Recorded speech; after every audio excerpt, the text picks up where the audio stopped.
Oh, I got it. I'm gonna go over there. I'll flip it like paper tray. Or you can get it. That's fine. Yeah, you can get it.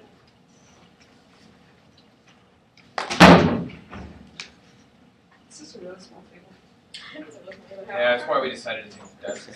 Okay, Katie, that table's all you. Are you sure? I want to create a little cave for myself over here. Do you need to look at me when I speak? How respectful.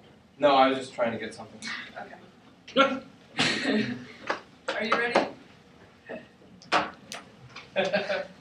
I'll look at you. Looking Are you ready? I'm ready. Okay. I'm so good to go, Katie. The plan of the United States federal government should regulate carbon dioxide emissions by taxing carbon dioxide production at the distribution level and imposing carbon dioxide tax tariffs on the imports of high carbon dioxide emission goods that target at $40 per ton of carbon dioxide. Again, USFG should regulate CO2 emissions by taxing domestic CO2 production at the distribution level and imposing CO2 tariffs on the import of high CO2 emissions goods targeted at $40 per ton of carbon dioxide. They're sure. What is the distribution level? The like imports, like Yeah. distribution of goods. Okay, so.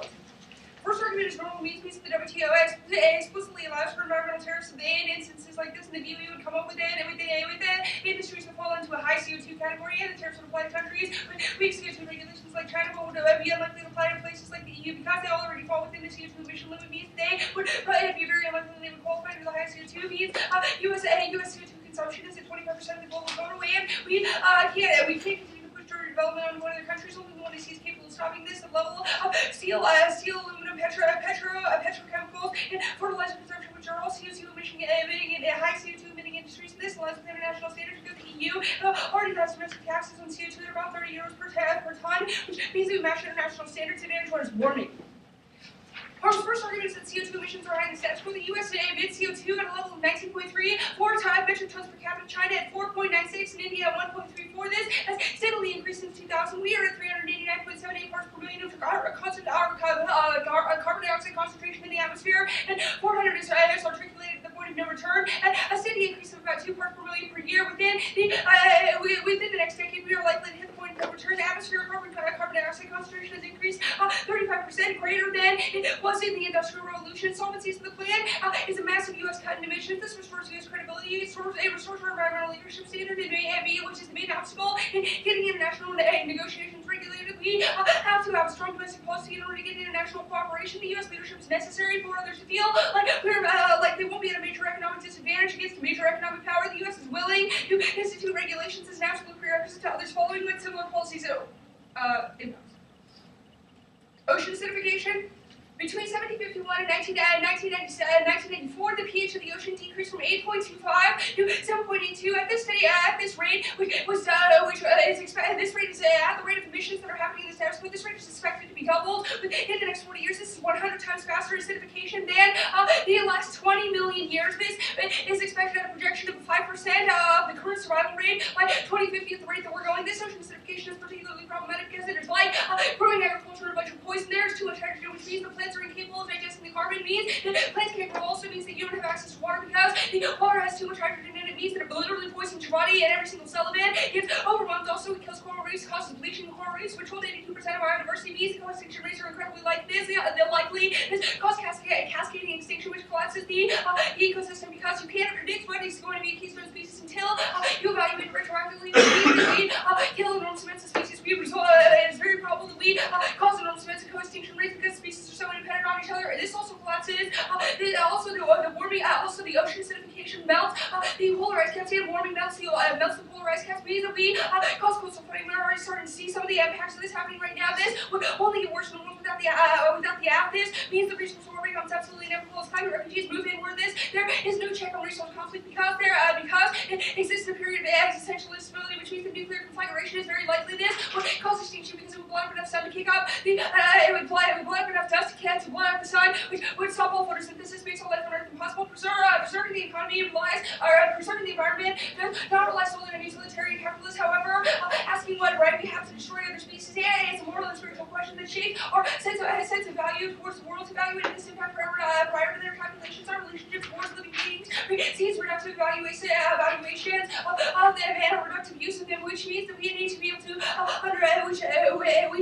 how we reach the person in order to evaluate if they should be to evaluate this advantage. The precautionary principle, which means that the advantage is categorically a higher priority than the disadvantage. This to a notion of objective risk assessment because it disturbs the subjective criteria of those that make environmental calculations that it fails to adequately account for the interconnectedness and uncertainty of policymaking, which means that you are affirmed to make them conclusively scientifically demonstrate that climate change is not going to collect the ecosystem before you evaluate even their defensive claims advantage too. First argument is that the international CO2 standard regulations will indicate the transition happening in status towards renewable energy and low carbon transportation, which have begun. And world looks like the world market will be in place in as soon as the next 10 years. Private institutions, government, multilateral institutions, G8, Copenhagen, Cancun are all incentives for economic growth and is moving towards environmental sustainability. This transition is necessary to maintain current prosperity, but we also need to decrease externalities and change how we consume resources. Renewable technology is the market of the future, and it will dwarf all other markets. Energy underpins both economic activity and trade market conditions are also their development relies on access to developmental resources and extraction ability. The EU and Japan are poised to develop that market. Currently, the data control 60% of wind turbine production, and Japan controls photovoltaic cells, and Germany and the Dutch control the electric car market, and India also put $100 billion in renewable technology, which indicates that the competitive advantage for innovation happens in places of the other than the U.S., especially since they've had because of the Kyoto Protocol. Additionally, we think that solvency is that there's not an incentive for corporations to be more cost competitive in the status quo only that happens in the world. The we expand access to emissions sequence market. Over 50 other countries have an emissions cap, which means we have access to a $100 million market also, which is valued at $100 million. Also, the U.S. MNCs are currently subject to international or environmental regulations without the benefit of credit for their emissions. The emissions that they do in the U.S. and other countries with NAC tariffs and barriers against the U.S., which means that the U.S. has a declining market in the status quo, and there's only some back in the world plan where we have new access to be able to put our technology within the market. The impacts of the renewables are necessary to take leadership. We have excellent renewable development happening right now, but not enough funding more. Incentive in the market to invest in MIT and the technology coming out of MIT, Harvard, and Berkeley. This is the best, especially since the Navy is developing green technology because it wants to be fully green by 2050. Means that this is necessary to consume 60% of their research and development budget, which means that U.S. leadership and green technology is absolutely necessary to have the best military. Also, it's necessary for scientific cooperation internationally. This has the best climate change standard in terms of technology. Means that violence becomes impossible in a world where we have not only scientific connections but also sweet technology.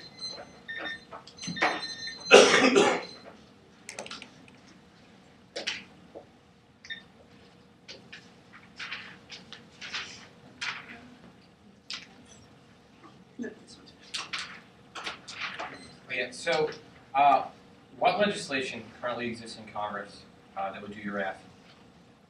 The one in the AC does not currently exist in Congress. Okay. Good to know. But the way that climate change legislation gets proposed is often in this sort of fashion, where we model an international standard, which is this is the standard that exists in the EU right now.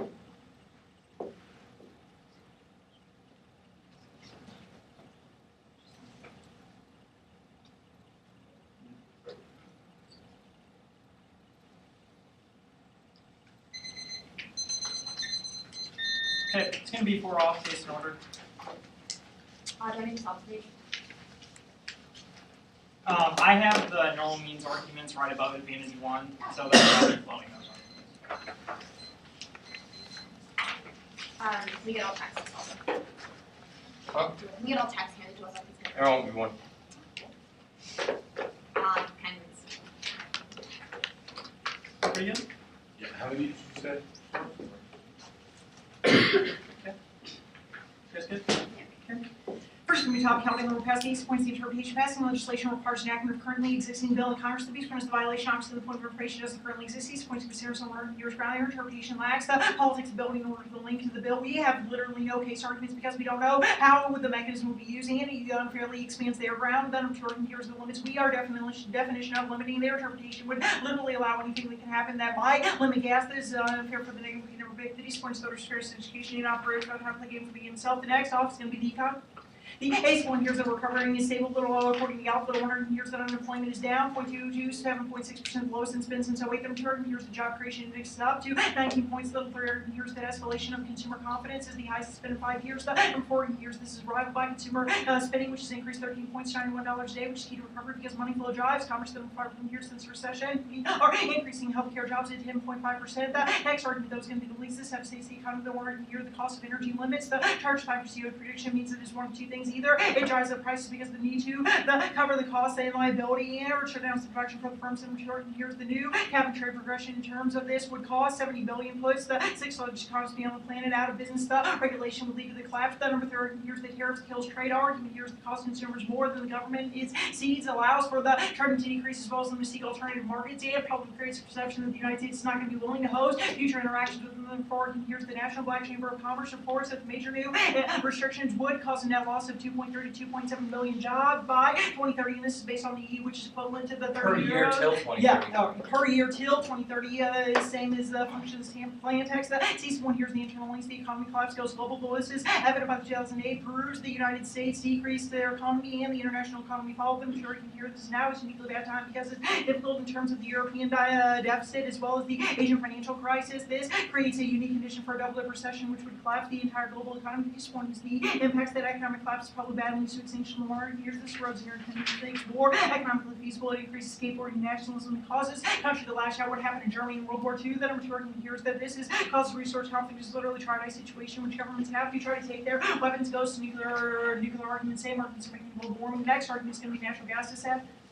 The ACE one here's the natural gas strong says global argument here's that it's transitioning to natural gas power in the squad 250 new power plants by 2015. The mature years the faster we build them because they're cheaper than other energy. It only costs $978 per kilowatt. The mature years the Energy Information Administration forecast the United States will have 222 gigawatts of capacity by 2035, and 58% will be provided by natural gas. The beast one years that every dollar spent on renewable energy takes money out of natural gas investment. In order here's the finance zero sum game. Obviously, if we have to create tariffs in order, this is probably an indication that the natural gas would be seen as bad industry. The number 2 argument years the renewables are not meet the market projections, have to increase the loan incentives. The number 3 argument years producing renewable energy means that the focus is put into that sector because investors think the government will make it more lucrative and probably increase fines in the future. Probably a reason is why they flee from natural gas. These 1 years the natural gas is key to climate leadership. The 1 argument years that the Waxman-Markey emission plan is to decrease emissions by 17% is relying upon natural gas. Probably means the plan takes will be as well. The majority years the natural gas is key because of the timeliness, the simple, safe, clean, with the cheapest market opportunities. Probably means the best way to do so. The disciplines and the apex. First of all, is it turns the app. The majority here, those is the key to Canadian relations are. Here's this is the biggest part of trade between Canada and the United States and why they've been pushing so hard for the pipeline. Third, here's this is key to stop terrorism. This has been highlighted as the biggest border in terms of getting to the United States. Arguments that terrorism is scamming the status quo. This was evident by congressional research report. Probably in case that we have to have a secure border when we're stopped. Terrorist attack argument is that in a world in which terrorist attack the U.S. retaliates, evident by Iraq and Afghanistan. Probably reasons why Gulf and global powers. Everybody goes boom. Next, it says going to be rare earth minerals.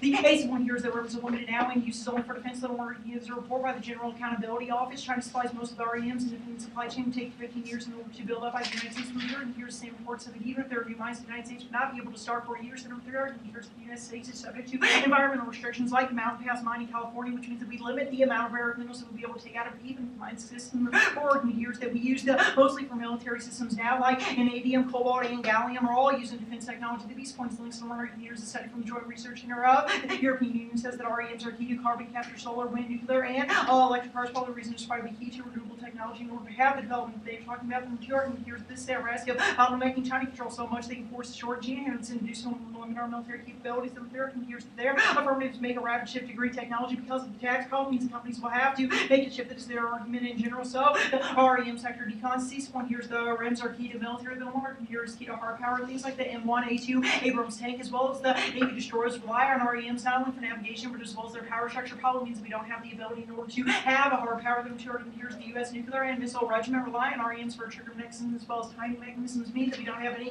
bombs that we can shoot off them. Third, here's the GAO report that we referenced earlier. So the defense system will continue to rely on because of the short life cycle of REMs that we have to constantly increase. The problem means that we have to have access to them in the future. These one impact is that hedges that are and here's the United States Germany and power flexibility is the only thing to stop in current conflicts from going hot, such as India, China, or India, Pakistan, China, Taiwan, China, Japan, as well as North Korea, South Korea. Probably in a world in which we don't have the ability in order to stop their allies. They have because of cultural differences as well as historical tensions. Everybody goes boom. Next on case.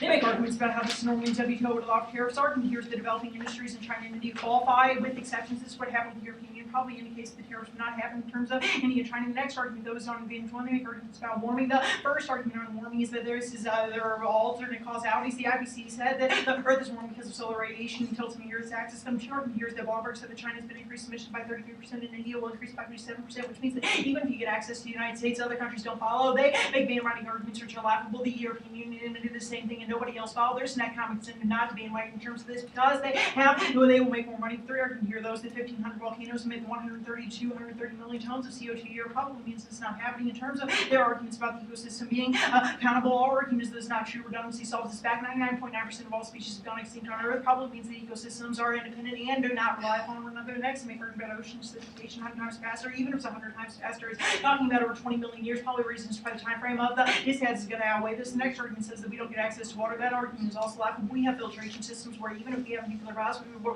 filter the water for human consumption. Probably means that even if other species died, humans would be able to streak. They make arguments of the coral reef. Our argument is that these coral reefs have already collapsed. This is evident by the coral reefs outside of Australia, and then the species there have learned to adapt in order to gaining traction on the shallow floor bed of the ocean. Probably means that they would still be able to survive. They make arguments about coastal flooding. The IPCC said that the problem when they rise 3 feet, they could just move their huts back 3 feet. Probably a reason is why there's not a massive refugee crisis. The next argument, though, is in terms of evaluation, you need to know. Our argument is that you should not evaluate the precautionary principle. Our framing arguments probably is an indication about how you would have to know those arguments, but you don't go over. You can look to magnitude arguments. The magnitude is always going to be better because the ethics of their arguments about the preference for minority groups and the methodology that oppresses all other people. The next argument, though, is going to be an issue CO2 crossed by the arguments about warming. Moreover, they make arguments about how Germany control. Our argument is that they're still there. There's no reason whatsoever to why it'd be terms of competitive for the United States. Moreover, crossed by our arguments about the economy growth towards stability. Our argument is it's not moving towards green technology now, probably destabilize the economy. Is a straight turn to this. Moreover, they say $100 million. Our argument is not revenue gain by this because it's only viable with tax deals and subsidies. Probably a reason as to why it wouldn't be happening. U.S. markets crossed by the econ about how U.S. markets are increasing. Our argument is that leadership is key. Only things like hard power is what's stopping the other countries from happening. Moreover, there's no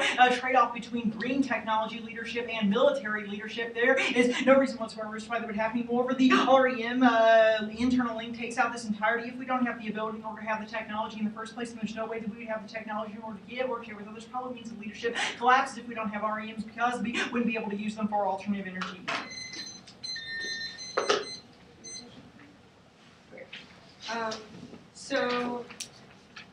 Are you okay with like simple arithmetic? We'll see. We'll see. So, how many years exist between 1751 and 1994? I have no idea. Like 240. It's not 3. 20 million. No, your argument is that in 20 million years, this has been increasing 100 times. That is the argument coming out of the 1AC. Whatever. That is actually not the argument out of the 1AC. It is that it is 100%, 100 times faster than that rate. The rate that has existed in the past 150 years is 100. 20 million years is more than 100 times longer than 1 year. Do you realize that if that was even statistically or mathematically true, it would mean that it would magnify our impact? That is not credence to your defense. Just as an FYI. I don't know what's happening. That was not simple arithmetic, was it? Yeah. There were 3 digits in each number. That's not. There were 4 digits. See how far behind we are? So worried about you. Okay, it's gonna be topicality, case and order, econ disad, REM disad, or metal, or whatever. Concert. And then natural gas. I disagree on this. Wait, I'm sorry, was econ before REMS? Yeah, econ's the first disad. Yeah. Then metal. Then natural gas. Gotcha.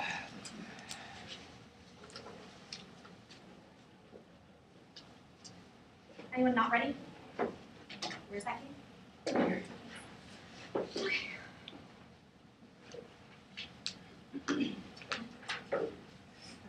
see.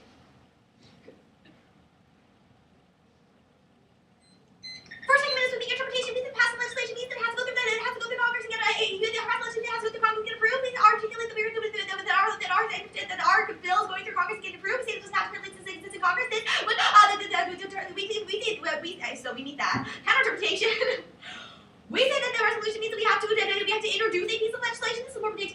it means we have to because this is all those because it increases education because increased education which makes research potential policies existing within the world accessible to keep generating unique knowledge and also leaves this reciting for reading news articles. The next argument is limits. We said you under limit the amount of assets one is allowed to read by only allowing it to the zero climate change bills that are currently within the House of Representatives. This is no topical 1ACs. In addition, you can always change. There's no current interpretation. You can have to say what stage legislation is in. It's case that you can always simply write you can always write top county violation on what committee what committee it's in. This is bad for bear on because it kills death education, which doesn't allow us to learn about the loan processes, which we all know is really good. The next thing you make is that you don't isolate how this key ground. We're not going to spike out means you don't know about potential abuses. Case our starts to make the key of the process. We're just going to debate about the loan process. We got to out. That's why that happens. We're debating about the outcomes and effects of planning. Consequential is good. You say limits that anything that would apply the other limits bad because it increases the fairness and because it decreases friendship because it means that we can never take the negative strategies because there's simply too many of them and reasonability make them all the arguments on topicality in order to go for it. Before we go for it, we should be able to talk about what I see and reverse winning issue. If they can be able to win on topicality, we should be able to win on that also. Warning.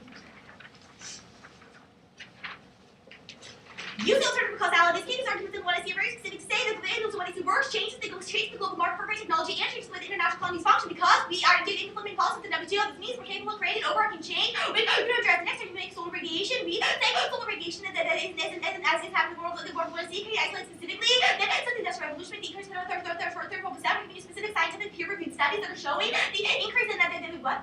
Yes. That are showing the increase in the global industrial revolution. This means even acceleration happens, not a triggering break. Only the one I see does that through the industrialization. The China increase in regulations classify that this would decrease the market. With this would change the market, which means that it would be cost competitive for them to be able to do their regulations to regulate the same way until they increase their cost. In addition, they want to be able to trade with us, which means they're going to follow the United States in order to gain power. First you say you don't follow, you doesn't have the economic clout that the United States has, which means in order to follow their policies, when the United States can do this because of our influence in WTO. The next argument, they will convince me in CO2 because since the beginning of time have triggered the impact across peer-reviewed studies. Next, 99% of species look so that assume a scenario like the one you see, which we isolate that before 2050 all of these species are going to be collapsing. This is over a long time frame. We isolate KT2 the ocean acidifications at current critical levels, which indicates that within the next 20 years we're going to be driven to break this and give species enough time to adapt or evolve, which means that it's going to happen next year. Are used into time frame possible inevitable extinction as a result of 1AC because we can't have the resources and take no less possible. This means that it's tried after 1AC. Next, you say filtration system solved. Look, not everyone has a filtration system. I think that this is a voting issue for the way that the negative distortively constructing populations that exist outside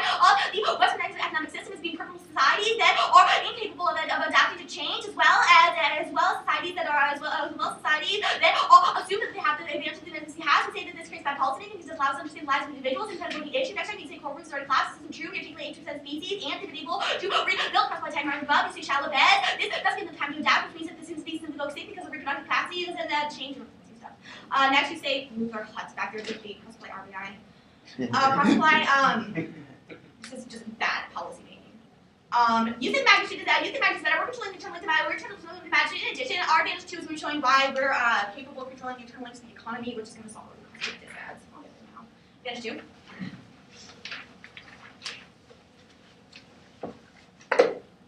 Here gets this in bottom. Economy.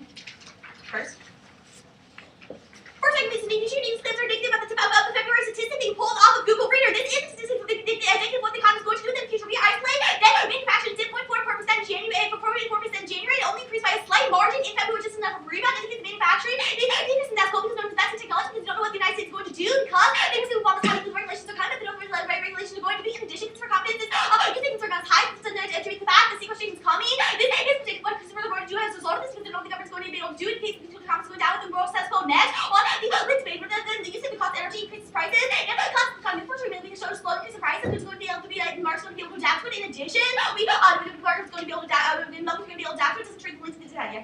Sorry, well, you go to advantage two. The only argument that you need is U.S. universities are developing technology and the 1AC spurs the growth necessary. U.S. industry is developing technology, 1AB spur the growth industry. Good? Yep. Okay. Back to econ. Cross-applied investors have already been anticipating sales. Next argument. The core terms of market stability is not the threat of legislation, but a clear focus regulation schema for a business plan within. We create a business plan which indicates that they're going to be capable of investing in slim charts. This connection means free technology. We say that currently they have money set aside for free tech hedge funds, has raised capital but are rated on sidelines to see where they're rewarded. We can increase investment in the area. Next, your unique case are generic and source by flight above your others who have an incentive to get short about the nature of regulations because it make their business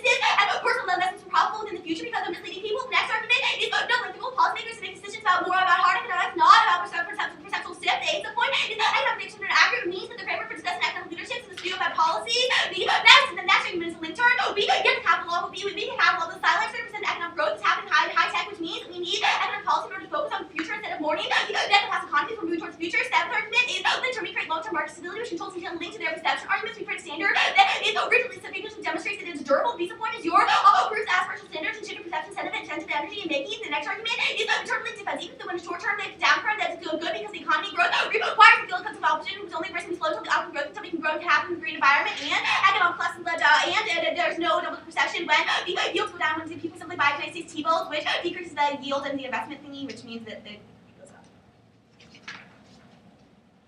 Metal.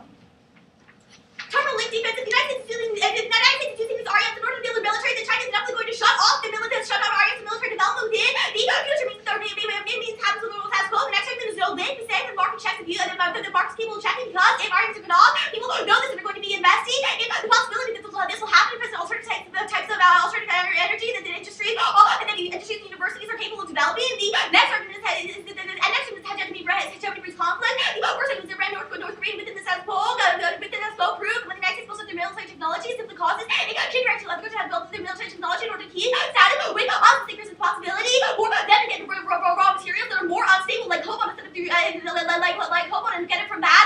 Actually means they're unstable, which increases the possibility of a accident happening, which would trigger nuclear launch because we think that other countries are doing this. Like when we shoot missiles at Russian weather balloons because we're convinced that because everyone's proliferating, we're all going to nuke each other.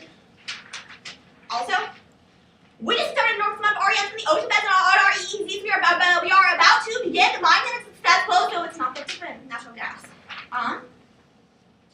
First thing, this natural gas is coming to the status quo. First of all, the industry development technology the spotlight the uniqueness without flow that they market that manufacturing isn't increasing means people are taking their money, not investing right now. The next one is no link. The money out of natural gas price like the market is diverse, which just links to the disadvantage. Next time we say margins means because it's focused on the second we say that this is diversity is going to be key solving for the market is going to keep solving the market cross supply. The links from the disadvantage. Next time we say the key stop forming time frame under terrorism advantage. First thing terrorism internally non unique happens with what we see. In addition we say that the United States is the fastest degree in addition we say that this is more probable. I'm going to do more probable.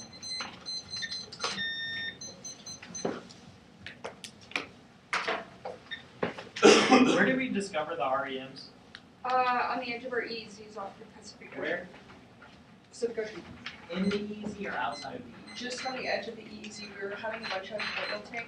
We were having these like oil. So is it inside or outside? It is in our EEZ. Okay. We just discovered Okay, a that's bunch fine. of Thank REMs. That means that the regulations still apply. That happened like 6 days ago.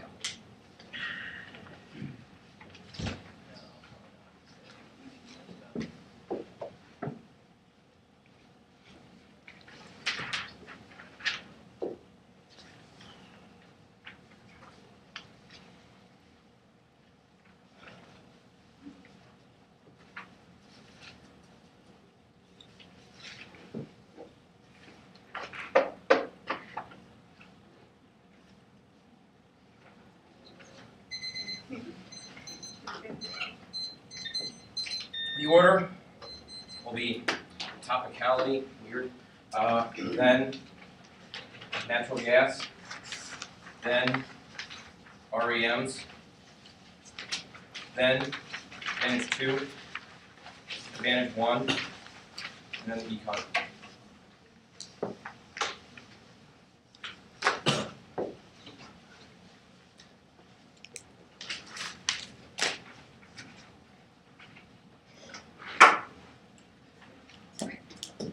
Topicality, they say RBI, they say if we should be able to win on topicality, they sure while there's not a warrant to this argument, look, you don't get to win because you're topical, there's not an articulation of a time suck or any kind of an abusive argument. You have demonstrated the affirmative is allowed, you haven't done anything else, no way you can ever vote on this argument. And, on gas, you can extend the argument that terrorism is terminally non-unique, that it's always going to be an inevitability of the world. The status quo probably means it does not impact. This also means you don't get to leverage any of your link turns in terms of the way this functions because it's not going to be offense. Also, more importantly, we want that the short-term collapse of the economy would necessarily cut you off from link turns anyway, and we'll answer them on the other disad. And REMs. First of all, you need to go down to the turn. Our argument is that we would be able to control, look, just because the production of nuclear weapons is happening perhaps as a result of hegemony in the notion that nations might need to defend themselves against an aggressive actor is not indication that hegemony breeds conflict. There is not an argument here that is interactive anyway with the arguments we make in terms of the way that unipolarity makes conflict unthinkable in as much as it becomes relatively unprofitable in a strict cost-benefit analysis sense to engage the hegemon in some kind of a conflict. Also, they make a number of arguments indicating that Korea and Iran are uniquely irrational actors in terms of the way they would activate their weapon system. This is probably a turn on the independent voting issue of all things that comes out of the debates that assumes Eastern irrationality relative to a Western framework for the way that we engage in this type of international projections and predictions means that if you're going to pull the trigger on that argument, you should probably, you shouldn't. For either team. Advantage 2. They're conceding advantage 2 out of the gate. You can extend all the arguments Ian's making right now that it would be impossible for us to be able to catch up in terms of our green energy production. Also, this is probably an indication that U.S. markets wouldn't be able to catch up because of the way all of this is working. Green tech is also going to be bad for military leadership. We're making a number of arguments indicating that's happening now. And the REM takeout is going to be a problem. It means one of two things when we get relative to the way the REM disasters happen now. They're making the arguments that China would necessarily cut us off if we're using them for military production. They have not read a uniqueness argument interacted with the argument that we use REMs for military production. This means that the cutoff of REMs to the United States is inevitable over the short term, can never develop green tech, and can't solve global warming into the future. Even if you reduce emissions, you're not going to be able to remove emissions from the air. Advantage 1. But your argument is that solar radiation is silly, that we would still be able to resolve the Industrial Revolution issue, like that's where the growth came in. But that is not an answer to the argument that the type of CO2 emission that's going to be problematic over the long term is going to be inevitable in a world where you can't resolve for the CO2 put into the atmosphere by volcanoes or by solar radiation that is warming the planet indicates that your impact is absolutely inevitable. We will win a time frame advantage to the collapse of the economy, as well as a number of arguments indicating that the collapse of the economy would turn the affirmative because of the release of energy into the atmosphere and also the transition to dirty industry and wartime economies, probably an indication that we would be able to accelerate the time frame for global warming. If global warming is inevitable, then there's not an advantage to the aft because they've conceded the advantage to the econ. We're going to win the short-term implications for the United States economy are all that matters in terms of the way that we make these types of predictions and the way that we engage in a recovery. Their arguments seem to suggest that we would need a shift to long-term competitiveness, i.e. green technology, and that this is a growing market. We will win arguments indicating that there's a lack of a labor supply to fuel green technology development and that it's incredibly expensive given our current economic assumptions. And we will win a couple of arguments why the disadvantage turns case. First of all, in an instance where there's a nuclear conflict between any number of major great powers on the planet, then that would cause a massive expansion of energy into the atmosphere, which increases the global temperature, but it also changes the way that we produce. In the aftermath of a nuclear annihilation, we would be using old technology that would be particularly dirty, especially in a world where there's going to be massive amounts of radiation and fallout into the air. That makes it difficult for us to have any other priorities. Also, in a world where there's a protracted conventional conflict between the United States and any other number of countries, the need for productivity sees a massive upswing, which means that we turn to CO2 producing industries like steel and other stuff to build new weapons. That means that we increase the amount of anthropogenic warming that is happening right now, and this will be particularly devastating in the context of China because it's already one of the dirtiest places on the globe with some of the best manufacturing industry in the world, where they try and keep up with the United States in a conventional sense, and when they're nuking this because of any number of asymmetrical contingencies they have in terms of the way their military doctrine works, then we'll all be doomed. Line by line.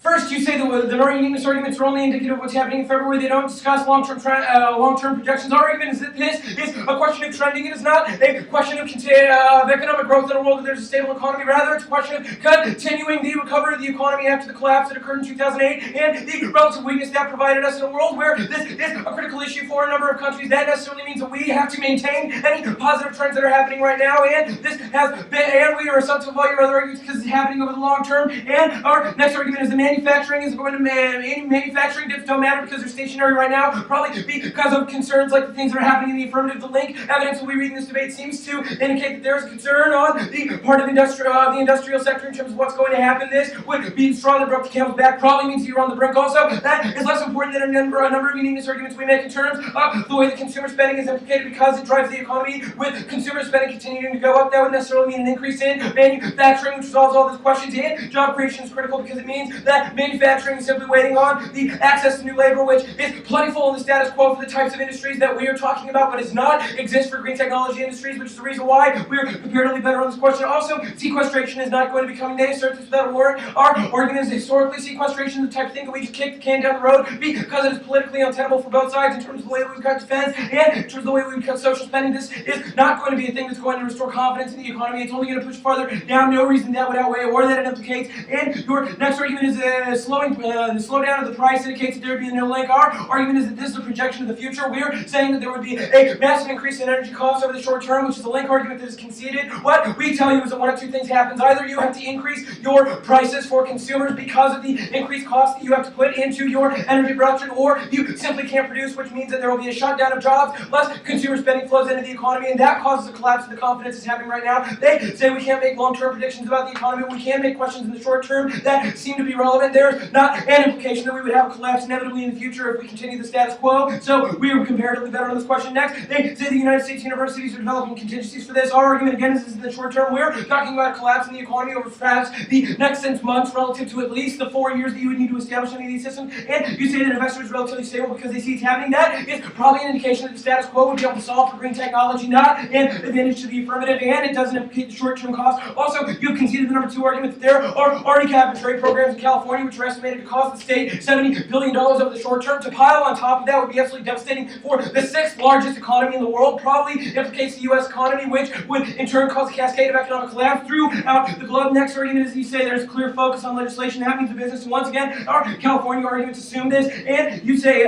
you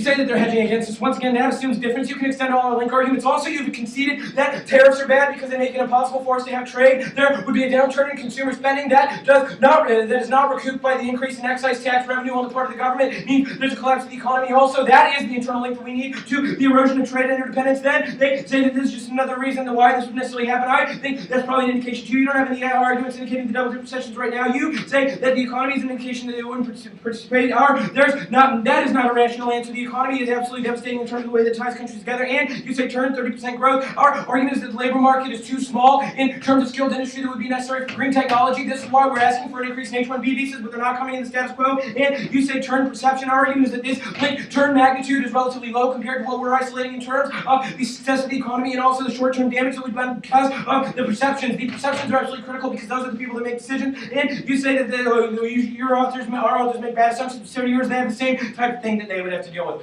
Also, Ian's a Republican. You can't exclude him for saying a thing that is maybe a little backward. Also, you do it too. Okay, it's going to be add 1, add 2, then econ.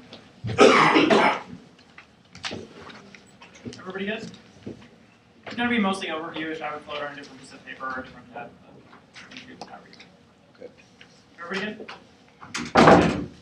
Look, starting off in terms of the global warming debate, they have conceded arguments about how solar radiation and volcanoes are going to continue to amount CO2. They make arguments about how, yeah, this has been happening throughout history, but think about this. This is the same type of brink argument that they are making, that we have been polluting throughout history, and now is a key time that eventually the CO2 is going to build up to such a point that it causes global warming to happen. Probably a reason as to why the entirety of the advantage is inevitable. But moreover, you cannot just extend all of our arguments on advantage 2, which implicates not only advantage 1 in terms of solvency, but also the economy disad.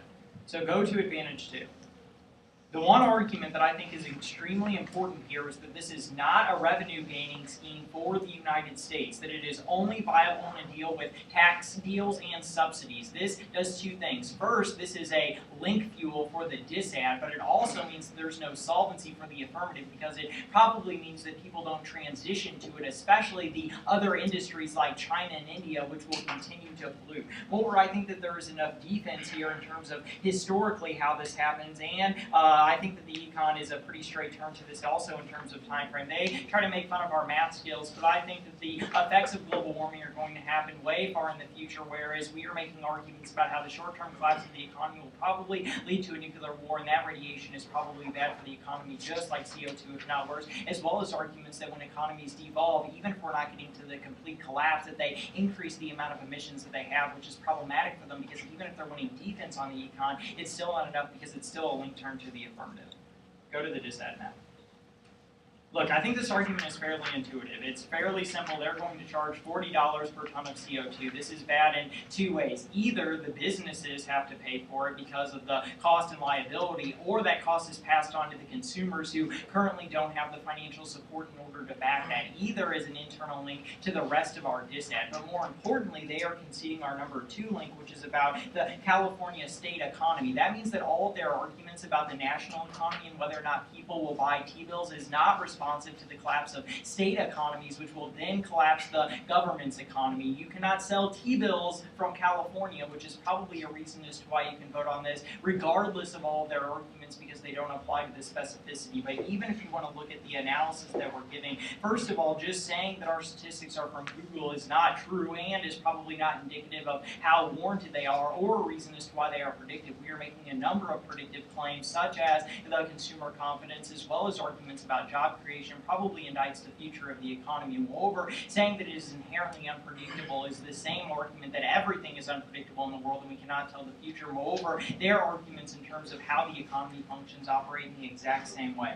Moreover, I think that their arguments about green technology and the link turns are not going to be functioning here. We've already made arguments on Advantage 2 that go conceited about how green technology is not viable, which probably doesn't give any fuel to their link turns, because if it's not a viable industry, it means that it doesn't increase jobs and does not increase long-term stability of the economy. But even if those arguments are true, we're still winning the debate round, because the long-term stability of the economy does not matter if there is a short-term dip. We are making unique arguments about how the unique financial institutions of the global economy are suffering in the status quo, and that if the dip happened, it would cause a complete collapse immediately. That means that the long-term stability arguments don't matter because the economy already collapsed. You can extend across all of the impact scenarios. I think that Ben does a pretty good job of explaining about how this is a link term to the entirety affirmative and reasons why you should outweigh in terms of magnitude. Moreover, I think that, yeah, that's fine. You should extend the framework arguments about how you should preference magnitude. That probably also implicates all of their RVIs about how the privileged group, their methodology is what allows for that delineation to happen into the future as well.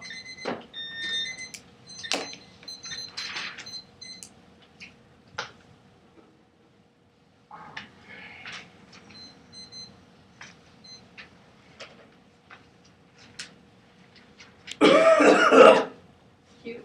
Yeah, I know.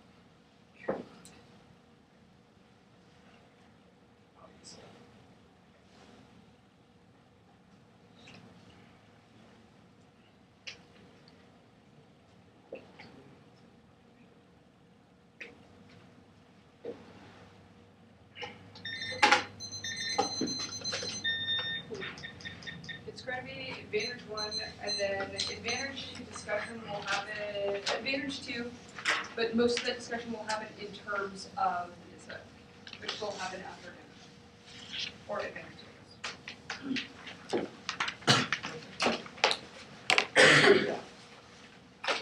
So the case is that. Everybody ready? Without a competitive policy option in this debate, it becomes try or die for the affirmative. If we are capable of solving, or at least delaying the instance of climate change, then it means that is very easy reason for you to vote for the University of Oregon. We will not only control the probability and the magnitude in this debate, but we will also problematize the impacts of the dissent. We think that the probability and the magnitude of the 1AC outweigh because we are consistent with scientific trends and we problematize the stability of the economy. Look, our arguments are very reverse causal. We say that resource war becomes absolutely inevitable without the 1AC, but your arguments, look, econ collapse will happen with or without the 1AC if your arguments are true, because anything could trigger your links. That is the perceptual argument that you concede, which I will get to more in the dissent. However, the impacts of the app are only stopped in the worlds of the app, which means the instance of the 1AC is necessary. There is not a dispute over whether or not the 1AC is key in this instance, which indicates that if the 1AC is a beneficial policy that could reduce the amount of emissions in the atmosphere, then it means that you're voting F. If we win 1% risk of solvency, it is a 100% F ballot. Climate change is not inevitable. First of all, we can remove emissions from the air. You concede arguments about how the technology is developing the status quo at Berkeley, MIT, and Harvard, and US universities to be able to compensate for emissions in the atmosphere. It means that climate change is not inevitable because we can reverse it. Also, You can see the argument that we delay climate change to allow time to find a solution, which means even if that technology did not exist, you can see arguments that say the technology would be coming. Also, technological development in the Navy means that there's only a risk of market-focused change in order to develop the new technology that would be able to solve climate change. Look, our numbers and predictions of scientific trends based on like 398.78 parts per million of carbon dioxide concentration versus which we think the point of no return is at 400 versus you having Jeff tell you that a volcano could have caused warming. There's a clear scientific difference between our predictions. Point of personal privilege. I don't listen to a goddamn thing Jeff says. And I resent the implication. You can apologize now. Alright, go ahead. Look, you're just wrong on the science. Point of personal privilege, you're wrong on the science. Volcanoes, additionally, 398.78 parts per million of carbon dioxide concentration in the atmosphere is inclusive of the volcanoes that you cite. Which means even if your volcanoes were so problematic, they would have already been compensated for in our calculations. Furthermore, you can see an impact framing that indicates that we should evaluate the round on the precautionary principle. This impact framing goes entirely conceded throughout the debate, which indicates that our relationship to living beings precedes calculations of use and economic effect, which means that at a very level of impact calculus, you should probably just prefer the 1AC impacts to the DISAD impacts anyway. On advantage 2. You say there are no viable industries, but the EU, India, and Japan all disprove this, plus the developments in the US, which you concede is happening in the status quo, means that there is a very low probability that we would be incapable of accessing this market. Dissent.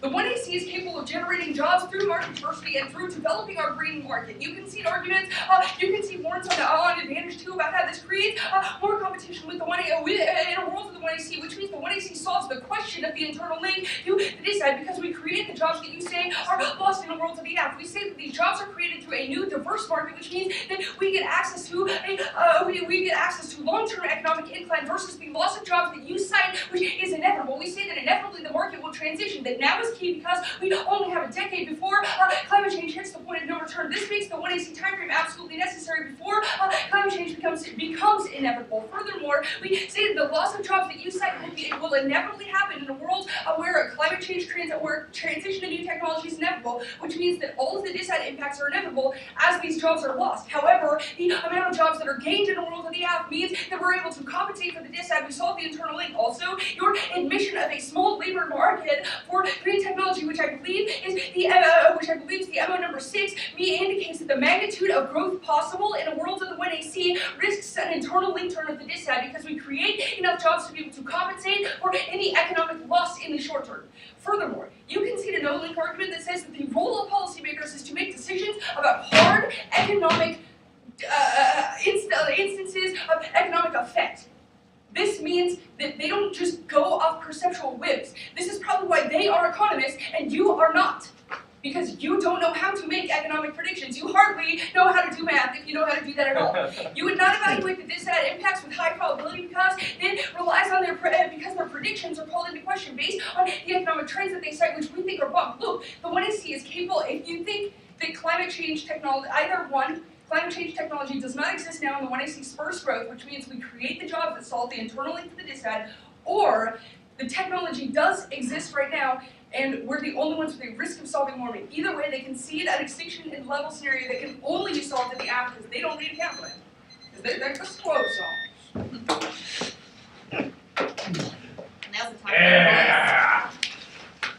Oh, that was party. That was Oh god. No, I am really terrible at math, but that's why we have computers. Me too. That's why I have calculators. She does my math. Actually, I think your math. Yeah, Megan usually does my calculus homework for me. I like calculus.